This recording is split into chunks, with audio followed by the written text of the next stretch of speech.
परिचय। नमस्कार दोस्तों, मैं आपका दोस्त राहुल। हम सब जानते हैं कि हमारा शरीर विभिन्न अंगों से मिलकर बना है। हमारे शरीर के हर एक भाग का एक कार्य है। हमारे शरीर ही की तरह वनस्पतियों के शरीर के भी कई अंग होते हैं। आइए वनस्पतियों के विभिन्न अंगों और उनके कार्यों के बारे में विस्तार से जानें।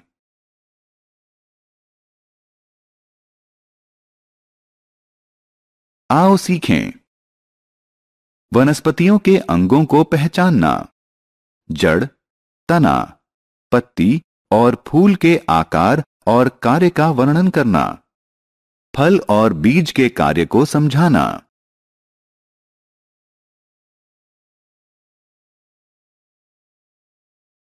वनस्पति के अंग। प्यारे दोस्तों, जैसा कि हम अपने आसपास देख सकते हैं कि पेड़ पौधों के विभिन्न प्रकार होते हैं। उन सब का रंग हरा होता है और हमारी आंखों को ठंडक देता है। लेकिन क्या आपने किसी पौधे को बारीकी से देखा है? आप इसके कुछ प्रमुख अंगों, तना, पत्ती, फल और फूल को जमीन के ऊपर देख सकते हैं। लेकिन क्या आप जानते हैं कि इसके कुछ अंग जमीन के नीचे छिपे रहते हैं? इस अंग को जड़ कहते हैं।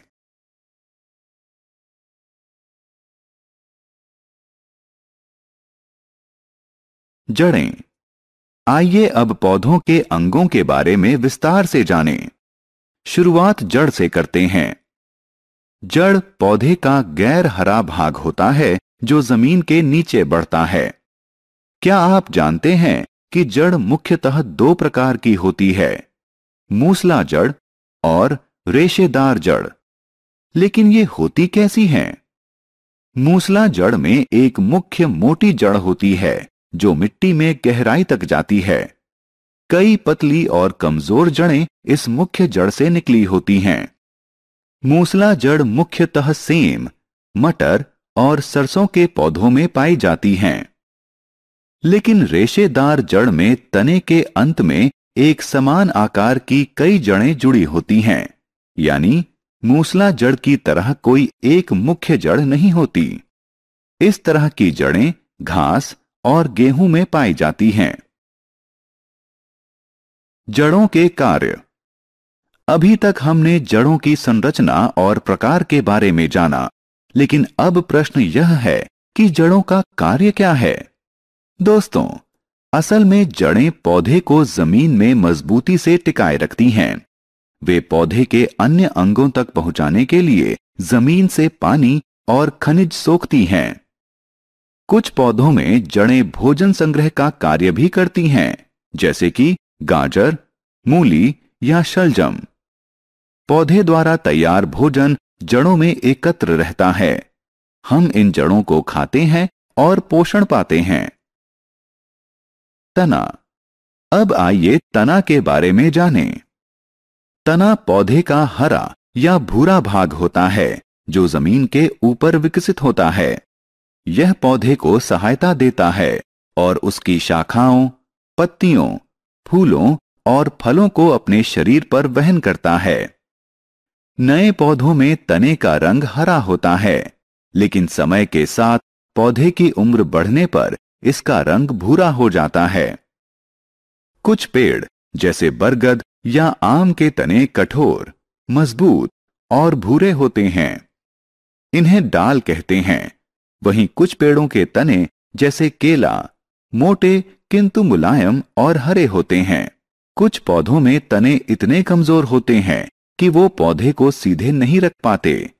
ऐसे पौधे किसी मदद के सहारे चढ़ते हैं, इसलिए इन्हें बेल कहते हैं।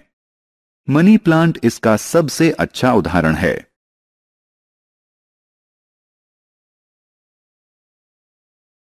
तने का कार्य। आइए अब पौधों में तने के मुख्य कार्य पर ध्यान दें।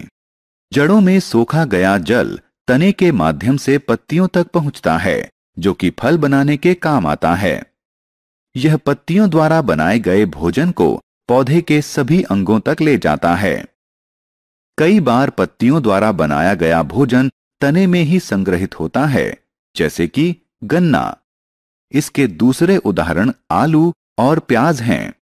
हम इन तनों को खाते हैं और पोषण प्राप्त करते हैं।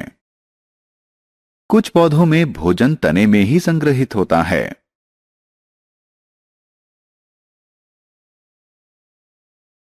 पत्तियां। दोस्तों, पौधे का अगला अंग पत्ती है। यह पौधे का हरा भाग होता है जो तने पर उगता है। पत्तियां अलग अलग प्रकार की होती हैं। कुछ गोल होती हैं, कुछ लंबी होती हैं और कुछ त्रिभुजाकार होती हैं। पत्ती के सतह को किनारा कहते हैं और ये किनारे भी अपने आकार ही की तरह अलग अलग प्रकार के होते हैं। कुछ के किनारे सीधे होते हैं और कुछ के असमान। पत्ती के चपटे भाग को पत्ती की लीफ ब्लेड कहते हैं। हर पत्ती के लीफ ब्लेड में एक मुख्य शिरा होती है और कई छोटी शिराएं इससे जुड़ी होती हैं। इन शिराओं के माध्यम से ही पानी पूरी पत्ती में पहुंचता है।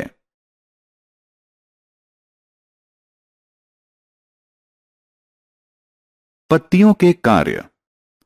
पत्ती का मुख्य कार्य पौधे के लिए भोजन बनाना है। भोजन बनाने के लिए वे पानी, क्लोरोफिल, कार्बन डाइऑक्साइड और सूर्य के प्रकाश का उपयोग करती हैं। भोजन बनाने की इस विधि को प्रकाश संश्लेषण कहते हैं। इस प्रक्रिया में ऑक्सीजन का उत्सर्जन होता है। सभी सजीव प्राणियों को जीवित रहने के लिए ऑक्सीजन की जरूरत होती है। कुछ पौधे जैसे बंद गोभी और पुदीना अपनी पत्तियों में भोजन संग्रह करते हैं।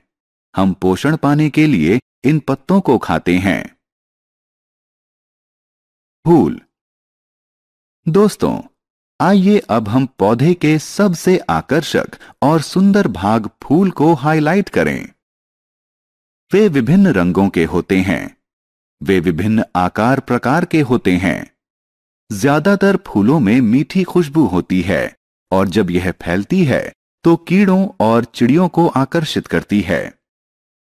आपको यह जानकर आश्चर्य होगा कि फूल को पौधे का प्रजनन अंग भी कहा जाता है, क्योंकि वो पौधे की प्रजनन की प्रक्रिया में सहायता करते हैं।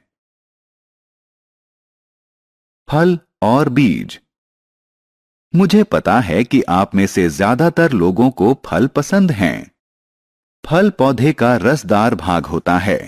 यह पौधे के फूल से उत्पन्न होता है।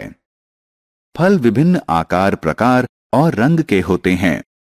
फल स्वास्थ्य के लिए अच्छे होते हैं क्योंकि उनमें कई विटामिन होते हैं। दोस्तों, बीज फल के अंदर होते हैं। कुछ फल जैसे आम के अंदर सिर्फ एक बीज होता है, जबकि दूसरे कई फलों में कई बीज होते हैं, जैसे सेब और तरबूज। क्या आप जानते हैं कि नया पौधा बीज से ही जन्म लेता है? यह नवजात पौधे के लिए भोजन भी संचय करता है। जब बीज को पानी, हवा और अनुकूल तापमान मिलता है तो यह पनपना शुरू कर देता है और जल्द ही एक नए पौधे के रूप में बढ़ने लगता है। हमने क्या चर्चा की? पौधे के मुख्य अंग जड़, तना, पत्ती, फूल और फल हैं। तना, पत्ती, फूल और फल जमीन के ऊपर बढ़ते हैं और जड़ जमीन के नीचे बढ़ती है। जड़ पौधे को जमीन में मजबूती से टिकाए रखती है। वे पौधे के अन्य अंगों तक पहुंचाने के लिए जमीन से पानी और खनिज सोखती है। जड़ों से पत्तियों तक पानी तने के माध्यम से जाता है।